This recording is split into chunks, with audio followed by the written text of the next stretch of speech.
JBN, we keep you informed. Minors among 7 charged in Trelawney with assault.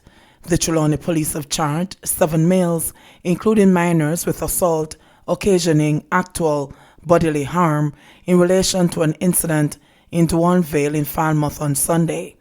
They are 22-year-old Philip Brown, otherwise called Bad Boy, 19-year-old Javon Fisher, 21-year-old Gregory Anderson, 22-year-old Randon Gibbs, 2 17-year-old males, and a 15-year-old, all of Duanvale in the parish. They are to appear before the Clarkstown Parish Court on Wednesday, September 23. The police report that at about 4:30 p.m. on Sunday, August 2, the 7 were playing football when the ball went onto the complainant's property.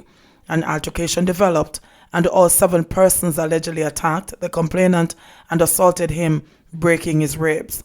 A report was made and an investigation launched, following which the 7 were arrested and charged. Man caught hiding in ceiling in failed robbery.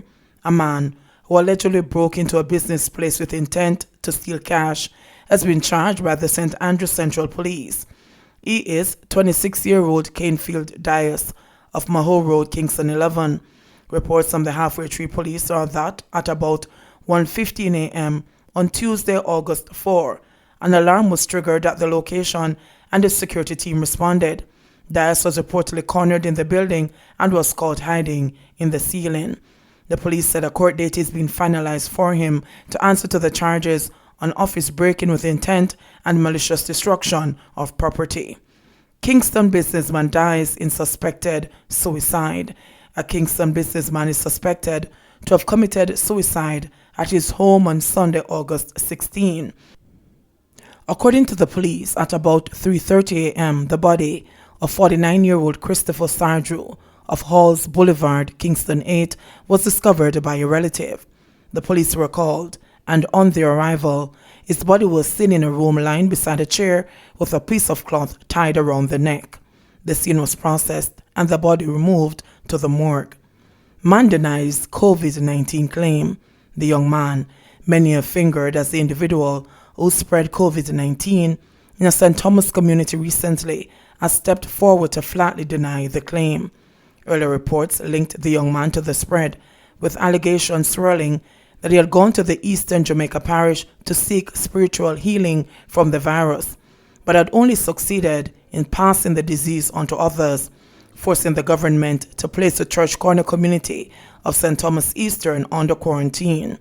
The man is disputing the reports carried across media, which quotes Ministry of Health and Wellness officials as saying that a St. Catherine resident who was COVID-19 positive went to the parish seeking to have healing hands laid on him and instead sparked the spread.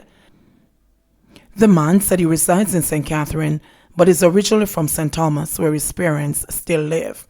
He said he spent the weekend of July 31 to August 2 there and attended the church in question, but not under the circumstances reported. He insists that he was not ill at the time.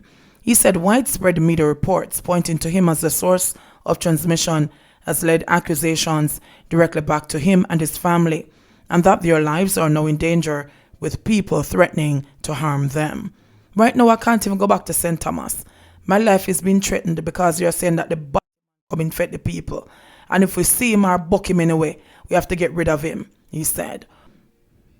According to the ministry, an individual originating from St. Catherine with symptoms traveled to St. Thomas to visit family, went to church, and based on the contact tracing information, was prayed for by the congregation, and that led to a case of members of the congregation, friends who they visited, and relatives being infected by the virus. The young man said there's no mistake that he is the individual being referred to, but has strongly denied this account of the events. I went there the Friday before the outbreak that was reported because I was working in the parish and because I had a church service to attend on the Sunday. I stayed at my parents' house, and on the Sunday I went to church, and then the Monday I got ill. I went to the doctor and they gave me Panadol, and they said I should return the Tuesday. I did the COVID test and was sent back home, he said. He said he was told 3 days later that he had tested positive and was then admitted to a medical facility in St. Catherine. He also now has serious questions as to whether he was even positive, as he is yet to see test results after being in hospital for 2 weeks. According to him, he was discharged without the required repeat negative test clearing him of the virus. Furthermore, he said his flu-like symptoms started on the Monday after his weekend in St. Thomas and lasted a maximum of 2 days. I requested a copy of the test results, and up until now I can't see to confirm that yes, I was positive, because I'm asthmatic and I have a heart condition, and they say the virus attacks the respiratory system.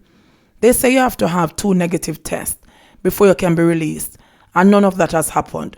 But I was released without medication, swab, nothing, he claimed. He said he was released on Tuesday and is now quarantined at home until he's cleared to go about normal activities. He's adamant that the people who are said to be infected in the community have the virus transmitted to them by some other means. I don't know where that information came from, he said. The Church Corner area comprising Summit Grove and the Bamboo River was placed under quarantine for 14 days starting August 6 after 28 positive COVID-19 cases were recorded over 4 days. Decision to be made on planned reopening of schools. Health and Wellness Minister Dr. Christopher Tufton says the likelihood of a delay in the planned reopening of schools is a real possibility as the country grapples with an increase of COVID-19 infections. Responding to questions at a virtual press conference yesterday afternoon, Tufton indicated that there are concerns about the trends in new cases and noted that there may be challenges if the situation is not abated. Schools are to reopen on a phased basis starting Monday, September 7. Tufton said the way forward will be based on a risk assessment by the ministry's public health team and a recommendation submitted to Cabinet. The likelihood of a postponement or delay is real, and I don't think anyone would disagree with that as a possibility, because ultimately the health and wellness and the health and the safety of our children and indeed our population will be paramount. However, it has to be dependent on the public health assessment of the risk and a recommendation that would advise accordingly, and that is an ongoing, almost a daily activity. And if we have to advise the Cabinet under extraordinary circumstances or otherwise, we would do so. As of now, I can say that there are concerns as it relates to cases that we have seen. If the trend continues, it could be a challenge, but I'll await some more time and assessment, and then the Cabinet will of course make the decision, he continued. At the press conference, it was disclosed that the government is actively monitoring several St. Andrew communities due to an uptick in coronavirus cases, and an extension of the community quarantine in sections of St. Thomas and Clarendon has been announced in light of an increase in positive cases. New restrictions were also imposed in St. Thomas given the COVID situation. The government reiterated its call for Jamaicans to observe COVID-19 protocols so as to limit the spread of the virus. Query downplays COVID spread risk after testing positive. Port Maria Mayor Richard Query has downplayed concerns that its contraction of COVID-19 poses a health risk to staff and clients of the St. Mary Municipal Corporation. Query was diagnosed with COVID-19 last week by local officials of the Ministry of Health in St. Mary, said on Monday that there was little or no contact between himself and others in the lead up to his positive result. I only came in contact with only one person at the St. Mary Municipal Corporation, said Query. The mayor said that person has since been tested. He did not offer any information on the result of that test. My office is far away from all the other offices. I only went there on Monday, and I wasn't there on Thursday or Friday of the week before. I went there on Monday last week for a couple of minutes, and only one person I came in contact with. Query is also Deputy General Secretary of the Jamaica Labour Party, JLP, and Councillor for the Richmond Division in St. Mary, was reluctant to answer whether or not he had made a formal or official report to Prime Minister Andrew Holness about his test result. The mayor, who is now in self-isolation at home, said that he has presented with symptoms such as lethargy and coughing. He was expected to figure heavily in the JLP's campaign leading up to the September 3 general election, including in the key seat of St. Mary South East that was snatched from the People's National Party in an October 2017 by-election. Query said that he was prompted to undergo a COVID-19 test after not feeling well sometime last week. he decided to self-quarantine precautionarily.